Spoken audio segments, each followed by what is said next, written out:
Hello दोस्तों, मेरा नाम है रुपेश कुमार महतो और आपका हमारे यूट्यूब चैनल में वेलकम है। यहाँ हम क्लास 12th में इंग्लिश में आपका पोएट्री सेक्शन को आज से स्टार्ट कर रहे हैं, जिसमें हमारा पहला जो पोएम है माय मदर एट 66, इसका आज हम लोग कंप्लीट समरी करेंगे। ठीक है, और समरी से इसमें मैंने इतना लंबा आपका समरी मैंने लिखा है कि कहीं से भी अगर आपसे क्वेश्चन पूछा जाए तो आप उसको इसी समरी में एकदम डिट्टो उसका आंसर पा जाएंगे। ठीक है, तो इसीलिए मैंने इतना अच्छा से इस समरी को लिखा है। ठीक है, और इसका हो सके तो मैं क्वेश्चन आंसर नहीं बताऊंगा, क्योंकि अभी मैं समरी जब बताऊंगा समझाऊंगा तब आपको लग जाएगा कि हाँ जो भी क्वेश्चन रहेगा इससे बन जाएगा। तो देखते हैं समरी पर हम लोग सबसे पहले जो देखा, जैसा कि हमको पोएम का नाम से ही पता चल रहा है माय मदर एट 66, यानी माय मतलब यानी यहाँ पर किसी के माँ का यहाँ पर वर्णन हो रहा है। तो जिसके माँ का यहाँ पर वर्णन हो रहा है सबसे पहले हम लोग उसके बारे में दो शब्द लिख देंगे। ठीक है, तो यहाँ पर माय मदर यानी किसकी माँ है, यहाँ पर माँ कौन है, यहाँ पर माँ है कमला दास। ठीक है, कमला दास जो इसके कवित्री है, जो इसके पोएट है। ठीक है, इस पोएम के जो पोएट है कमला दास, उनका जन्म हुआ था 1934 में। ठीक है, was born in Malabar Kerala. कहाँ हुआ था इनका जन्म? केरल के मालाबार में हुआ था। ठीक है, उसके बाद कि her works are known for their originality, versatility and indigenous flavour of the soul. ठीक है, और ये जो उनकी जो रचनाएं होती हैं, यहाँ पर वर्क कहने का मतलब है, वर्क मतलब काम नहीं समझिए, यहाँ पर वर्क कहने का मतलब है उनकी रचनाएं। हर वर्क्स यानी उनकी रचनाएं जानी जाती है, किस लिए जानी जाती है? फॉर देयर ओरिजिनलिटी मतलब उनकी मौलिकता के लिए, वर्सेटिलिटी अपने बहुमुखी प्रतिभा के लिए, and the indigenous flavour of the soul और मिट्टी के स्वदेशी स्वाद के लिए जानी जाती है। क्या जानी जाती है? उनकी रचनाएं जानी जाती है। इन सारी गुणों के कारण उनकी रचनाएं जानी जाती है। ठीक है, ये हो गया। उसके बाद she is a sensitive writer who capture the complex subtleties of human relationships in lyrical item. और जो कमला दास है वह एक ऐसी संवेदनशील लेखिका है जो मानव के जो बहुत गहरे आइटम यानी लैरिकल आइटम का मतलब होता है गहरे मुहावरों के रूप में ह्यूमन यानी मानव के संबंधों रिश्तों को क्या करती है? कॉम्प्लेक्स सब्टिलिटी मतलब जटिल से जटिल को वह सब्टिलिटीज कर देती है, मतलब सूक्ष्मताओं को वे बहुत आसानी से और बहुत स्पष्ट तरीके से वो अपना कैप्चर करती है, मतलब उसको दिखाने का प्रयास करती है। ठीक है, इस तरह से यहाँ पर जो लेखिका है कौन? कमला दास, वो बहुत ही संवेदनशील लेखिका है। ठीक है, उसके बाद है कि my mother eight 66 is an example. और इसी तरह से जो मानव के रिश्तों को, बहुत जटिलताओं को वो काफ़ी ज़्यादा सूक्ष्मताओं के द्वारा वो प्रदर्शित करने में निपुण है। तो इन्हीं में से एक क्या है, उनका उदाहरण क्या है? My mother eight 66। इस जो उनमें रचनाएं है, यह जो रचना है माय मदर एट 66, इसमें भी उन्होंने मानव के एक जटिल से जटिल क्या है चीज़ को, बहुत सूक्ष्मताओं को दिखाने का प्रयास किया है। एकदम छोटी से छोटी चीज़ को जो काफ़ी ज़्यादा जटिल पूर्वक उन्होंने दिखाने का प्रयास किया। ठीक है, तो यहाँ पर देखते हैं कि माय मदर एट 66 अब हम लोग पोएम के बारे में अब हम लोग लिखेंगे। तो माय मदर जो यहाँ पर जो कमला दास है, Kamala Das begin this poem with a journey of her own. यानी यह जो पोएम है कमला दास इस पोएम का शुरुआत करती है एक यात्रा से, अपने एक यात्रा से शुरुआत करती है। इस पोएम का शुरुआत अपने एक यात्रा से करती है। When she was driving with her mother from her parents home to the Cochin airport. और वह उस यात्रा से इस पोएम का शुरुआत करते हैं। किस यात्रा से? जिस यात्रा में वह अपनी माँ के साथ अपने ही माता पिता के परिवार के घर से कोचीन एयरपोर्ट जा रही होती है, गाड़ी चलाते हुए, ड्राइविंग करते हुए। ठीक है, तो इस यात्रा का यहाँ पर वर्णन किया गया है और यहाँ पर कहा गया है कि poet's mother is very odd and she is sensitive and she is 66 year odd. जो यहाँ पर पोएट्स की जो माँ है, यहाँ पर पोएट्स की माँ का नाम यहाँ पर जिक्र नहीं किया गया है। ठीक है, इसलिए यहाँ पर मैं भी नहीं लिख सका, क्योंकि यहाँ जो पोएट्स की माँ है वो काफ़ी ज़्यादा ऑड है, काफ़ी ज़्यादा बुजुर्ग है, बूढ़ी हो चुकी है। And she 66 year old. और वो कितने साल की है ये आपका एमसीक्यू में पूछेगा, वह 66 साल की है, 66 ईयर ओल्ड। ठीक है, उसके बाद है कि जो पोएट है, जो कमला दास है, वो नोटिस करती है her mother was dosing with her mouth open, कि उसकी जो माँ है वो डोज कर रही है, मतलब क्या कर रही है? झपकी ले रही है और अपने मुंह को खोल कर। ठीक है, कार में बैठी बैठी उसकी माँ का नींद आ रहा था, वो झपकी ले रही है। ठीक है, मुंह को खोल कर। Her mother's face looked pale faded and lifeless like a dead body. और उनकी माँ का जो चेहरा है वो किस तरह दिख रहा था? वो पीला दिख रहा था। वो फेडेड का मतलब होता है फीका दिख रहा था, मतलब रंगहीन, कलरलेस और निर्जीव दिख रहा था, लाइफलेस। ठीक है, कैसा दिख रहा था? एक मृत शरीर की तरह दिख रहा था, एक डेड बॉडी की तरह दिख रहा था। क्या दिख रहा था? पोएट का मदर का फेस दिख रहा था। ठीक है, and this is the cause of her pain. और यही जो हो सकता है, यही सारे क्या हो सकता है, जो पोएट कमला दास का पेन यानी दर्द का कारण हो।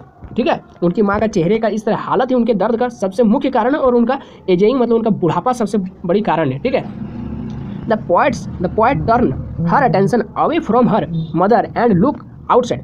अब क्या करती है, इन सारी चीज़ों से तो पोएट बहुत ज़्यादा दुखी हो चुकी है। अब वह इन सारी चीज़ों से अपनी माँ के चेहरे से अपना ध्यान हटाकर कहाँ देखती है, आउटसाइड, यानी अपने कार के खिड़की के बाहर देखती है। तो क्या देखने को उनको मिलता है, the world outside was full of life and activity. जो बाहर का संसार था वह पूरी तरह से जीवन और गतिविधि से भरा हुआ था। The young trees were sprinting and merry children spring out of their homes. जो जवान पेड़ थे, यहाँ पर पेड़ का तुलना अपनी माँ से किया गया कि उनकी माँ बहुत ज़्यादा बूढ़ी हो चुकी है, वो 66 साल की है। वहीं अगर बात किया जाए तो बाहर के जो पेड़ है वो स्प्रिंटिंग यानी पीछे की ओर दौड़ रहे हैं। ठीक है, दौड़ लगाना होता है, स्प्रिंटिंग मतलब वो पीछे की ओर दौड़ रहे हैं, काफ़ी ज़्यादा वो जवान है, जबकि मेरी माँ बूढ़ी हो चुकी है। एंड मेरी चिल्ड्रन, फिर तुलना किया गया मेरी चिल्ड्रन से खुशमिजाज बच्चों से जो spring out of their home, जो अपने घरों से बाहर निकल रहे थे समूह में। ठीक है, जो एक साथ कई सारे बच्चे गुच्छे होकर, ठीक है, समूह में बनकर क्या अपने घरों से बाहर निकल रहे थे खुशी खुशी। ठीक है, खुशमिजाज खुशी पूर्वक।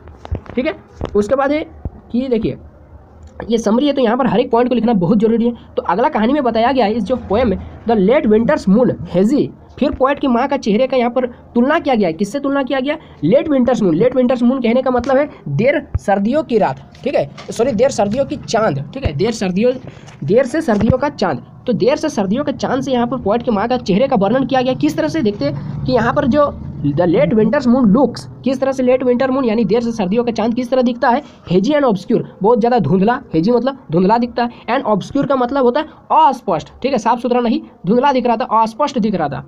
कौन दिख रहा था, लेट विंटर्स मून। ठीक है, इट लुक्स साइन एंड अस्टेन, और यह कैसा दिख रहा था, वह चमकीला दिख रहा था। साइन मतलब चमकीला दिख रहा था, अस्टेन मतलब ताकतवर दिख रहा था। कौन दिख रहा था, लेट विंटर्स मून। ठीक है, the poets mother has an essence face resembling A Corp. जो पोएट की माँ का चेहरा है वो the poet mother has essence face. Essence face कहने का मतलब है, एसन फेस कहने का मतलब है, एसन का मतलब होता है राख, राख माने भस्म। ठीक है, भस्म जैसा रंग।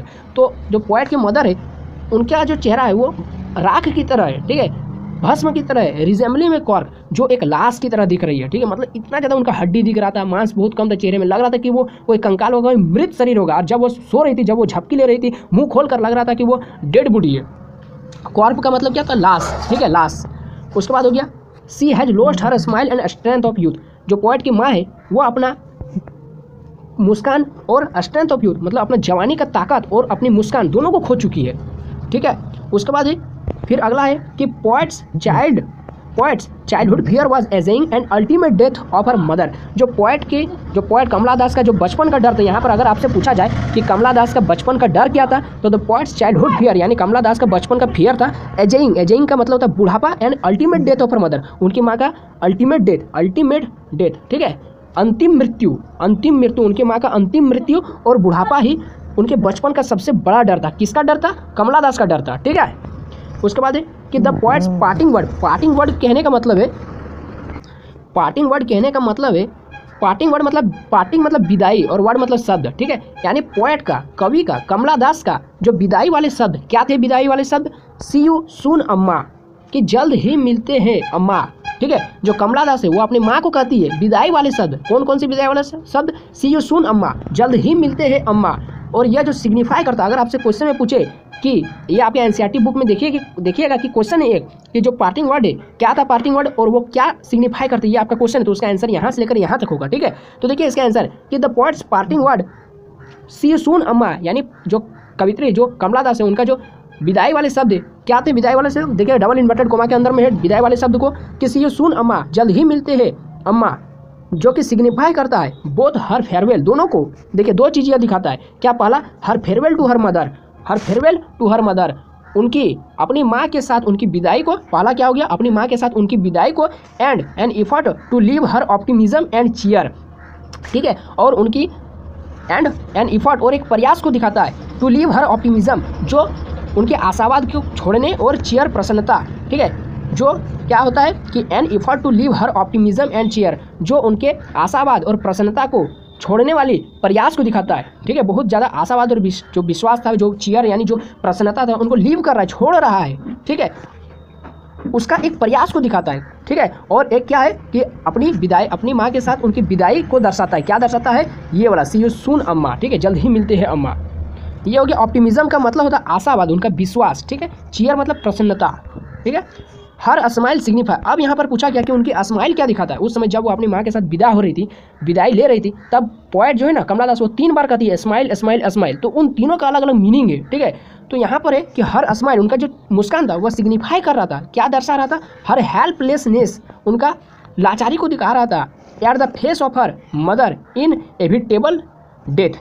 ठीक है, इसका क्या मतलब है, इस लाइन को गौर से सुनिए, या इसका मैंने ट्रांसलेट करके भी रख लिया है कि her smile signify her helplessness at the face of her mother's in evitable death. उसकी मुस्कान उसकी माँ की अपरिहार्य मृत्यु के चेहरे पर उसके लाचारी का प्रतीक है। क्या है, हर स्माइल सिग्निफाई प्रतीक है, किसका प्रतीक है, ऑफ हर हेल्पलेसनेस, उनकी लाचारी के प्रतीक है। किस समय, at the face of her mother's in evitable death, उसकी माँ की मृत्यु के चेहरे पर उसकी लाचारी के प्रतीक है। ठीक है, अपरिहार्य मृत्यु, इन एविटेबल का मतलब होता है अपरिहार्य, डेथ मृत्यु, ठीक है, उसकी माँ की अपरिहार्य मृत्यु के चेहरे पर जो लाचारी था उसका प्रतीक है। ठीक है, वह ना चाहकर भी कुछ नहीं कर सकती थी, वह चाहकर भी अपनी माँ की कोई मदद नहीं कर सकती, क्योंकि it is a natural phenomenon of ageing. ठीक है, बुढ़ापा एक प्राकृतिक परिघटना है। ठीक है, तो इसको रोका नहीं जा सकता है। तो ये सवाल यहीं पर समाप्त होता है, यहाँ पर जो इसका समरी था। और आई होप कि आपको ये कंप्लीट समरी आपको जरूर समझ में आ गई होगी। और अगर आपको वीडियो अच्छा लगा तो लाइक करें, अपने दोस्तों में शेयर करना ना भूलें, ताकि उन तक भी हमारा वीडियो पहुंचे, हमारे चैनल पहुंचे। और अगर आप चैनल पर पहली बार आए तो चैनल को सब्सक्राइब करके ही जाएँ और हमारे टेलीग्राम ग्रुप में जुड़ जाए, ताकि आपको सारे वीडियो से रिलेटेड आपको नोट्स मिल जाए। तो बस अभी के लिए इतना ही। जय हिंद, वंदे मातरम।